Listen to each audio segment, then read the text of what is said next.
All right, folks, pay attention. Listen, you want to get out some newspapers and some Sharpies and write this down no matter what. Here's what I would do if I were a salesperson making a living selling a product or service. Now, I say that in jest because I am a salesperson and I am making a living selling products and services. 8 figures a year currently, almost 9. If you guys don't know how to count, that's 100 million plus.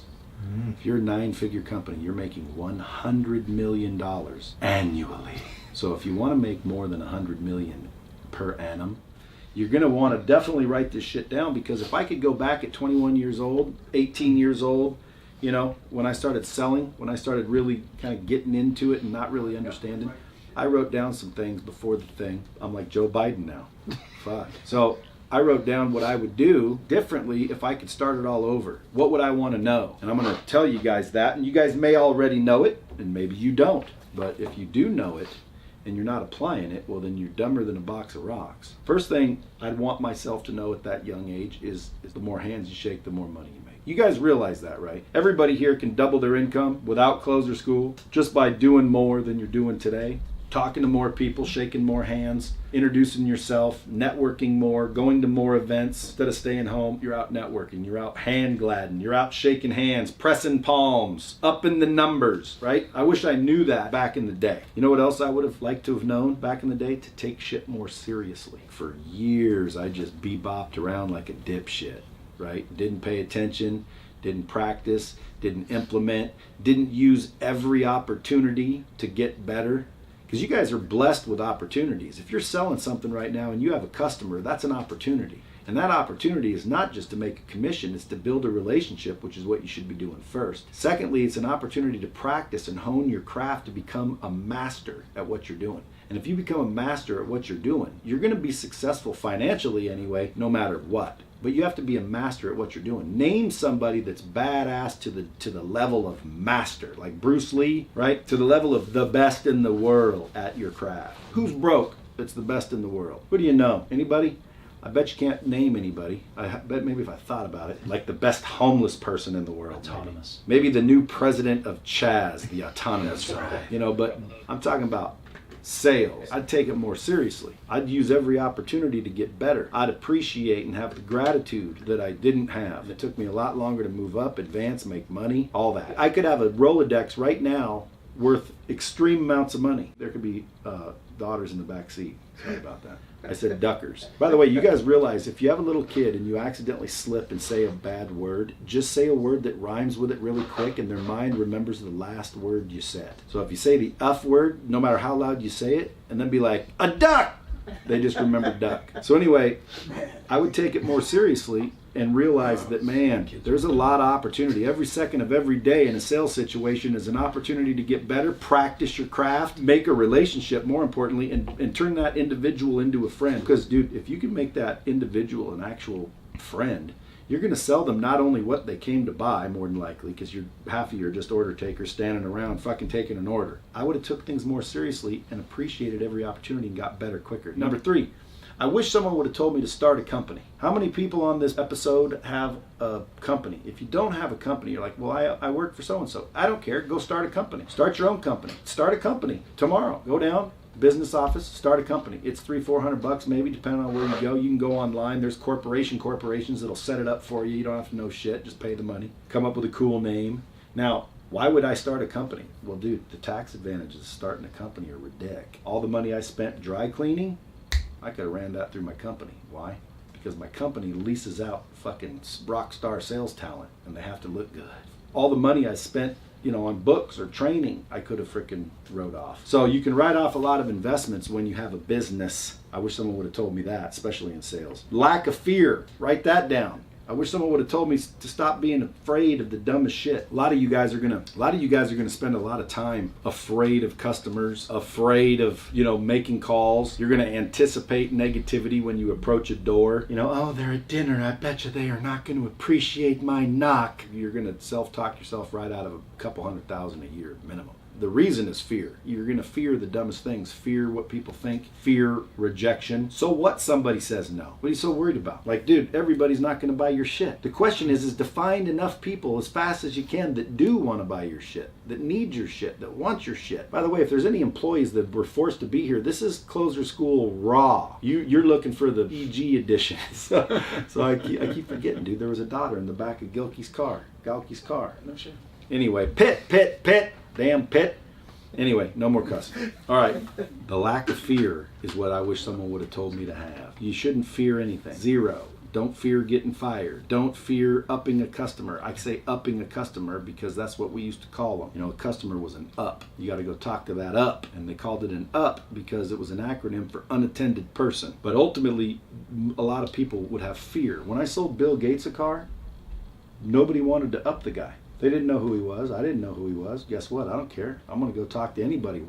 Because I would have recognized that talking to somebody is an opportunity to do business. Even if they don't buy, a lot of times I'd get referrals from the people I didn't sell anything to. But more importantly, I built relationships, ended up getting free concert tickets, ended up freaking doing all kinds of cool shit just because I built the relationship first. And then when that individual was ready to come back, guess who they knew, like, and trusted? Me. Guess what? All the other salesmen left an impression on him. This guy just wants a commission. So again, I wish someone would have told me that. Another one, grow thick skin. That's part of lack of fear. Dude, just don't worry about stupid shit. Just grow thick skin. Doesn't matter what people say. Doesn't matter what people think. Who cares? Knock the door down. I always say, you knock on that door long enough, dude, guess what? That sumbitch is coming down. Grow thick skin. Don't let anything bother you. I wish somebody would have told me that follow-up is critical. Can't tell you how many times I didn't follow up professionally or correctly or even at all. If everybody on this call right now just made a vow to follow up, from now on, follow up relentlessly. And by the way, with a thick skin, with a lack of fear, with no negative self-talk, talking yourself out of it. Geez, I've already called him 7 times. I bet he's trying to get rid of me. Boy, he's not answering my call. I guess he doesn't want to talk to me anymore. Why is he ghosting me? Then you start to get that negative, and then when you finally get a hold of him, you almost sound like you caught his ass, which makes you sound all awkward.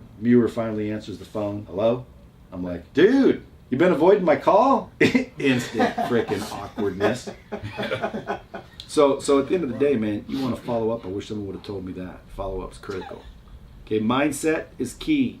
I can't tell you how many times I woke up hungover. I woke up pissed. Things weren't sitting well. I had issues at home. Night before, my girl threw my golf clubs out the top floor into the pool. This is a true story. One time I was married. I get home. I open up the front door. I see the sliding slat blinds open. You can see my pool in the backyard. And I hear somebody screaming. And I see my golf clubs drop into the pool. And then my shotgun. And then my printer. My wife was upstairs just madder than hell throwing all my shit in the pool. Or I should say ex-wife. So you guys got to leave your problems at the door. You know, even starting tomorrow. COVID, divorce, doesn't matter. Whatever your problems are, leave them at the door. You got to get your mind right. When you get in the game, you got to be prepared and act like you're going into a cage and you're about to fight a dude. You ever stand outside of a cage looking at some dude waiting for you to get in there to fucking throw down? Dude, your heart's all pumping. People are like, oh, I didn't know you fought, Brad. I haven't. I just imagine. Sir. You know, your heart's racing. I'm not thinking, you know, last night it wasn't very nice when you said something bad about me. I'd be like focused, adrenaline pumping, focused on what's about to go down. And I'd walk in that ring and I'd freaking swing 3 ways, fast, hard, and consecutively. Now either I'm going down or that dude is. Somebody's going down. And if I got my ass kicked, I'd leave the ring, heal up, and head back in with the same focus and enthusiasm. So that's every single day when you approach sales. Now ask yourself, are you approaching sales that way? Because I'll bet you the answer is no, not really. You're kind of half-assing it, aren't you? Tell the truth. You're a half-ass. So wake yourself up, man. This is what I wish someone would have told me. Because, dude, I was half-assing it most of the time. Even though I kicked everyone's ass, doesn't mean I couldn't have doubled and tripled what I did. I was still a lazy dick. Knickerbocker. Sorry, Galky, I gotta get a different word in there. Rail. It's got a rhyme. It's got a rhyme. Dude, it has to have a different letter. Sorry about that again. I know, but she's in the back probably thinking, holy moly. Here's another one I wish someone would have told me. Practice. Okay, I didn't practice. I practiced on real customers and it cost me a fortune. Dude, practice on your friends. Tell people you just want to practice on them. Role play with me. Tell me no. Try to act like you don't want to buy something. They're the worst critics anyway. If you can close them, and you can if you do the techniques, you get them to move from a no to a yes. They start to say, I'll probably buy from it. And you're like, dude, you're supposed to be doing it, like you're not a buyer. But I'd practice, even your rebuttals, even your objections. If you don't have like 5 rebuttals to every single possible objection you have, then you're not really that prepared, are you? Have you written down all of the objections that one gets? If I said, Sean Grover, name the top 5 objections. If you can't go bing, bing, bing, bing, bing, bing, that means you're not studying the craft. You're not practicing as much as you should be, and you're not really taking it seriously. Like, you're violating a lot of these things. That's what I did. Nobody told me this. Like, if I would have treated it like a freaking college, like, dude, people go to college and get out and work 60 grand. You go to college in the first 4 to 5 years of a sales career, you can make $1 million a year, no problem. Like, it's the best time to get better is when you're learning this stuff, practicing this stuff, knowing to write down stats. What is the number one objection I get? What is 5 rebuttals that I could instantly spit out in 3 different ways, in 2 different languages? That's when you're freaking a pro. And by the way, that's when you're going to be making a ton of money, and you probably wouldn't be on this call because you'd think you'd know it all. And you might. Because again, I'm not on calls trying to figure out how to become a better salesperson. I'm on calls trying to figure out how to freaking write better copy, market, get more leads, because I'll close damn near anybody. I want to know things. I'm on calls, but I can promise you this. If I would have been 21 and would have listened, because I wouldn't have listened, somebody would have said, Brad, practice what you're talking about. I would have said, oh, that's stupid, dude. How embarrassing. Like, I'm going to practice. That's foolish. But if I would have practiced, I would have got better quicker. So I'd be doing that. And then I'd also leverage other people, man. I didn't leverage enough people. You guys realize you can get a virtual assistant online for $1,500 a month. If you guys got $1,500 a month left over and you know how to leverage somebody else, you can double your income just by having a virtual assistant prospect for you, go find all the leads for you. You could tell a virtual assistant right now, hey, I want the names and phone numbers and email of the 50 top CEOs of the target companies that I would love to sell. Now you go do that while you continue doing whatever it is you do. That virtual assistant will go do the work to literally get those phone numbers, get those emails. She'll make the 3 hours of calls to get past the gatekeeper. Incentivize her even more than her normal pay. You incentivize that. You're spending $1,500. You know how much $1,500 will get you? 40 hours a week. 40 hours a week, dude. That's like a complete another job. So $1,500 gets you somebody working 40 hours a week for you. What can they be doing for 40 hours a week that can make you money? Prospecting, research, white papers, okay, customer service, calling all your past customers, asking for referrals. See what Ingram's thinking? Damn, dude, this is a serious freaking episode.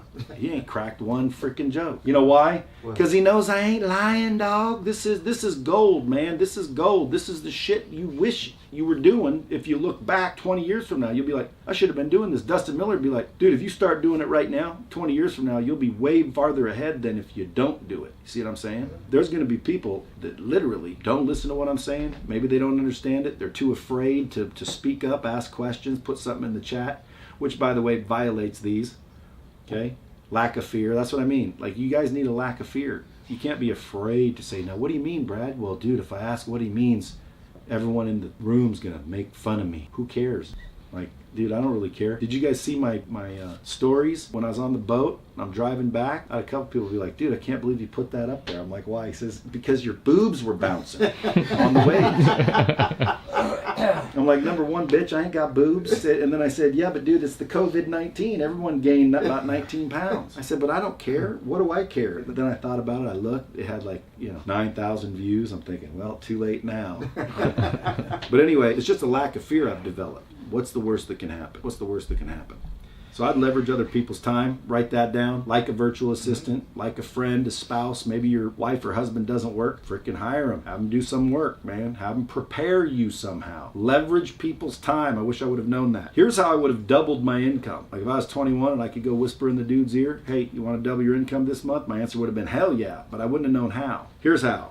I'd do the numbers, figure out the numbers, and make a plan. Then I'd work the plan. So it's like, how much do you want to make, first of all? Write down any number you want up top. Okay, I'm going to write down, I want to make 50,000 simoleons a month. This is what I want to make. 50,000 simoleons a month. 600K a year. That's my goal. That's what I want to do. What is the average commission I earn when I sell my product or service? Just the average. Let's say it's 1,000 to make math easy. $1,000. That's my average commission on a deal. Well, that tells me if I want to make $50,000, I have to sell 50 deals this month. So now I keep doing the numbers. Okay, in order to sell 50 deals, what's my closing percentage currently? How many people do I need to speak to get an appointment or to present the opportunity? And then out of all those opportunities, on average, what do I sell? If you don't know those numbers, again, folks, you're an amateur at best, or you're new, and that's why I'm telling you. Because, dude, we got to be reminded of this. I didn't do this for years. Then when I finally figured it out, it allows you to do the numbers and freaking make an exact plan of what you need to do, and then work the plan.